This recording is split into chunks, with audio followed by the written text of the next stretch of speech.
दर्शक बंधु लक्ष्मीवंत नारी मानू चिन्हिबे किपरि। 1 नंबर जो नारी स्वामी को देवता भली पूजा करे एवं मन जानी सेवा करे तांको सर्वदा देवादेवींकर आशीर्वाद मिलता है।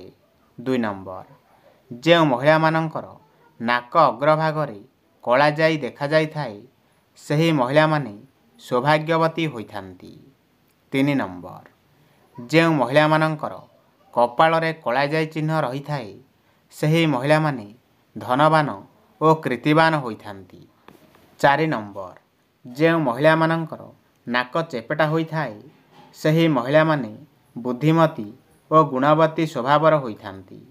5 नंबर जो महिला मानकर चाली हाथी चलिला परी झूले झूले चालुथांती सही महिला माने सौभाग्य लक्ष्मी और सौभाग्यवती होइथांती।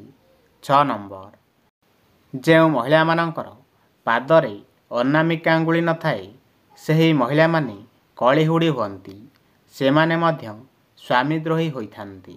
7 नंबर देखिबे जो महिला मानकर पादर मध्यम आंगुली जदि भूमि रे लागु न थाए तेबे जानिबो जे सही महिला मानकर दुई दुईटा स्वामी हेबाकु जाउछंती।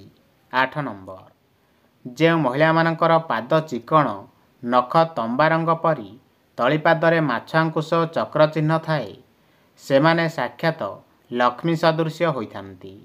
9 नंबर जो महिला मानकर काणी आंगुठी भूमि रे लागि न थाए सही महिला माने प्रथम विवाहिता स्वामी को विनाश करिथांती। विधवा पर जदि से पुणी बाहा हुअंती तेबे द्वितीय स्वामीर मध्य विनाश घटाई थाए। 10 नंबर जो महिला मानकर गोईठी और पाद अल्प उच्च थाए और पाद तले चक्र माछ और पद्मलंगल चिन्ह थाए सही महिला माने राजपत्नी होइथांती। 11 नंबर देखिबे जो महिला मानकर मथारे लोम एवं शिरा देखा जाए सेमाने आजीवन रोगिणी होइथांती। 12 नंबर जो महिला मानकर केश कुंचुकुंचिया केश गुड़िक सूक्ष्म अत्यंत चिकण सेमाने सौभाग्यवती होइथांती।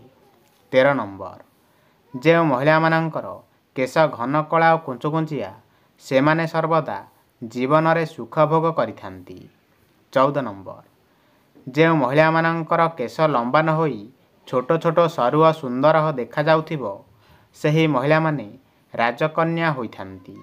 15 नंबर जो महिला मानकर लंबा केश और चिकण होई थाए सही महिला माने पुरुषंक पई सौभाग्यवती होइथांती।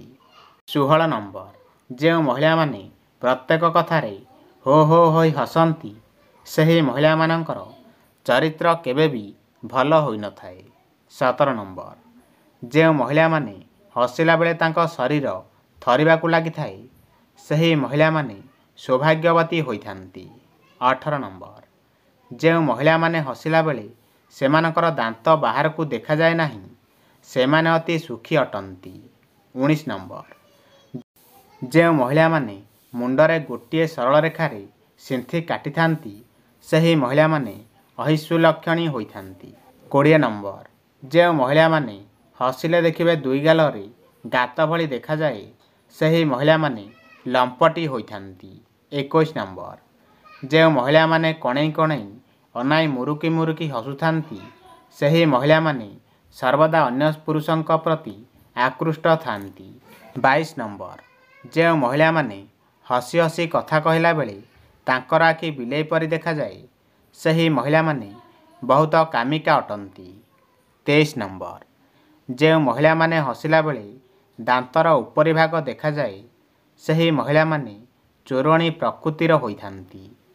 24 नंबर देखिबे जो महिला मानकर पादर गोईठी असमान होइथाए सही महिला माने जीवन रे दारिद्र्य और कक्षाघात रे दिन काटुथांती। 25 नंबर जो महिला मानकर मुंड बड़ होइथाए सही महिला माने स्वभाव रे खल प्रकृतिर होइथांती। 26 नंबर जो महिला मानकर मुह गोलाकार होइथाए सही प्रकार महिला माने सुलक्षणी स्वभावर अटंती। 27 नंबर जो महिला मानकर मुह अति सरू बा गोजिया देखा जाए सही महिला माने जिदखोर प्रकृतिर अटंती। 28 नंबर ଘରର ଉତ୍ତର ଦିଗରେ ଲକ୍ଷ୍ମୀଙ୍କର ଫଟୋ ଏବଂ କୁବେରଙ୍କର ଫଟୋ ଲଗାଇବା ଦ୍ୱାରା ବହୁତ ଶୁଭ ହୋଇଥାଏ ଏବଂ ଘରର ଆର୍ଥିକ ସ୍ଥିତି ମଜବୁତ ହୋଇଥାଏ। 29 ନମ୍ବର, ଯଦି ଘରେ ଆର୍ଥିକ ସ୍ଥିତି ବହୁତ ଖରାପ ହୋଇଥାଏ ତେବେ ଶୁକ୍ରବାର ଦିନ ମାତା ଲକ୍ଷ୍ମୀଙ୍କର ଏବଂ କୁବେରଙ୍କର ଫଟୋ ଆଣି ଠାକୁର ଘରେ ରଖି ପୂଜା କରିବା ଦ୍ୱାରା ଆର୍ଥିକ ସ୍ଥିତି ମଜବୁତ ହେବା ସହିତ ଦାରିଦ୍ରତା ଦୂର ହୋଇଥାଏ। 30 ନମ୍ବର, ଯେଉଁ ପୁରୁଷ ବିନା କାରଣରେ ସନ୍ତାନମାନଙ୍କୁ ଏବଂ ପତ୍ନୀକୁ ହଇରାଣ କରେ ସେ 7 ଜନ୍ମ ଯାଏ ନପୁଂସକ ହୋଇ ଜନ୍ମ ହୋଇଥାଏ ଏବଂ ଯେଉଁ ପୁରୁଷ ସ୍ତ୍ରୀ ସହିତ ବାରମ୍ବାର ଶାରୀରିକ ସମ୍ପର୍କ ରଖେ ତାହାର ଓଜନ ବଳ ଜଲ୍ଦି କ୍ଷୟ ହୋଇଥାଏ। 31 ନମ୍ବର, ଭୁଲରେ ବି କାହାକୁ ନିଜ ଘରର ଝାଡ଼ୁକୁ ଅନ୍ୟକୁ ଦେବା ଉଚିତ ନୁହେଁ। ଏହାର ଅର୍ଥ ମା ଲକ୍ଷ୍ମୀଙ୍କୁ ଆପଣମାନେ ଘରୁ ବାହାର କରିଦେଉଛନ୍ତି। ଝାଡ଼ୁକୁ ସର୍ବଦା ଲୁଚେଇକି ରଖନ୍ତୁ। ଝାଡ଼ୁକୁ କେବେ ବି ଗୋଇଠା ମାରିବେ ନାହିଁ। ସନ୍ଧ୍ୟା ଓ ରାତିରେ ଝାଡ଼ୁର ବ୍ୟବହାର କରିବା ଉଚିତ ନୁହେଁ। ପ୍ରତିଦିନ ସକାଳୁ ଝାଡ଼ୁର ବ୍ୟବହାର କରିବା ଶ୍ରେଷ୍ଠ ହୋଇଥାଏ। 32 ନମ୍ବର, ନାରୀମାନେ ନିଜେ ପିନ୍ଧୁଥିବା ମଙ୍ଗଳସୂତ୍ର, ଗୋଡ଼ମୁଦି, ପାଉଁଜି ଆଦି ଅନ୍ୟକୁ କେବେ ବି ଦାନରେ ଦେବା ଉଚିତ ନୁହେଁ। ଏହି ଆଭୂଷଣ ନାରୀ ପାଇଁ ଶ୍ରେଷ୍ଠ ହୋଇଥାଏ। ନାରୀକୁ କେବେ ବି ବେକ ଖାଲି ରଖିବା ଉଚିତ ନୁହେଁ। ଜଣେ ନାରୀର ଆଭୂଷଣ ଘରର ପରିଚୟ ହୋଇଥାଏ। ମୁଖ୍ୟ ଆଭୂଷଣ ଅନ୍ୟ ମହିଳାମାନଙ୍କୁ ଦେବା ଉଚିତ ନୁହେଁ। 33 ନମ୍ବର, ରୋଷେଇ ଘରର ବେଲଣା, କାଠି, ତାୱା ଆଦି କାହାକୁ ବି କେବେ ବି ଦାନ କରିବା ଉଚିତ ନୁହେଁ। ଅନେକ ସମୟରେ ମହିଳାମାନେ ଅନ୍ୟକୁ ଏହିସବୁ ଜିନିଷ ଦେଇଥାନ୍ତି। ଏହାଦ୍ୱାରା ମା ଲକ୍ଷ୍ମୀ ଘରୁ ଚାଲି ଯାଇଥାନ୍ତି। ସବୁବେଳେ ଧନର ଅଭାବ ହେବା ସହ ଛୋଟ ଛୋଟ କଥାରେ କଳହ ଲାଗି ରହିଥାଏ। ମନେ ରଖିବେ। 34 ନମ୍ବର, ସନ୍ଧ୍ୟାରେ ନାରୀମାନଙ୍କୁ ନିଜ ରୋଷେଇ ଘରୁ ଦହି, କ୍ଷୀର, ଚାଉଳ, ଲୁଣ, ଅଟା ଭଳି ଧଳା ଜିନିଷକୁ କାହାକୁ ବି କେବେ ଦାନରେ ଦେବା ଉଚିତ ନୁହେଁ। ଏହାଦ୍ୱାରା ନେଗେଟିଭ୍ ଶକ୍ତି ଆକର୍ଷିତ ହୋଇଥାଏ। ଯାହାକୁ ବି ଯେତେ ବି ଜରୁରତ ଥାଉ ନା କାହିଁକି ଏହିସବୁ ଜିନିଷ ଭୁଲରେ ବି ରୋଷେଇ ଘରୁ ନାରୀମାନେ ଦେବା ଉଚିତ ନୁହେଁ। 35 ନମ୍ବର, ସୂର୍ଯ୍ୟାସ୍ତ ପରେ କେବେ ବି ତୁଳସୀ ଗଛକୁ ଛୁଇଁବା ଏବଂ ତୁଳସୀ ପତ୍ରକୁ ଛିଣ୍ଡାଇବା ଉଚିତ ନୁହେଁ। ଏହା ଅଶୁଭ ହୋଇଥାଏ ଏବଂ ଏପରି କରିବା ଦ୍ୱାରା ଦରିଦ୍ରତା କେବେ ବି ଛାଡ଼ି ଯାଇନଥାଏ। 36 ନମ୍ବର, ଯଦି ଆପଣଙ୍କ ସ୍ତ୍ରୀ ଜଣେ ଗୃହିଣୀ ତେବେ ସେ ଘର କାମ କରି ଥକିଯାଆନ୍ତି। ଆବଶ୍ୟକ ପଡ଼ିଲେ ବା ତାଙ୍କ ସ୍ୱାସ୍ଥ୍ୟ ଖରାପ ହେଲେ ଆପଣ ନିହାତି ତାଙ୍କୁ ଘଷାମଡ଼ା କରିଦେବା ଉଚିତ ହୋଇଥାଏ।